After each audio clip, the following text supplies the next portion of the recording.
ప్రపంచంలోనే లింగానికి ముఖం ఉన్న ఏకైక లింగం ఇది. 12 లింగాలకి అధిపతి ఈ లింగం. ఈ లింగానికి 5 ముఖాలు ఉంటాయి. కానీ 5వ ముఖం అందరికీ కనిపించదు. కేవలం తాంత్రిక శక్తులు ఉన్నవారికే కనిపిస్తుంది.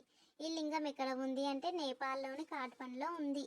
ఒకరోజు శివుడు భూమి మీదకు వచ్చినప్పుడు కాఠ్మండ్లో ఉన్న భాగమతి నది అందాన్ని చూసి అక్కడే ఒక జింక రూపంలో కూర్చుంటాడు. చాలాసేపు అయినప్పటికీ శివుడు తిరిగి రాకపోవడంతో దేవతలందరూ కలిసి ఆందోళన పడతారు. అప్పుడు విష్ణువు తన దివ్యశక్తితో శివుడు ఒక జింక రూపాన్ని తీసుకొని భాగమతి నది ఒడ్డున విశ్రాంతి తీసుకుంటున్నాడు అని తెలుసుకుంటాడు. అప్పుడు స్వయంగా మహావిష్ణువు శివుడిని కైలాసానికి తీసుకువెళ్ళడానికి భూలోకానికి వస్తాడు. జింక రూపంలో ఉన్న శివుడు విష్ణువును చూసి అటు ఇటు పరిగెత్తడం మొదలు పెడతాడు. జింకను ఆపే ప్రయత్నంలో విష్ణువు దాని కొమ్ములను పట్టుకుంటాడు. అలా పట్టుకున్న వెంటనే అవి విరిగి కింద పడతాయి.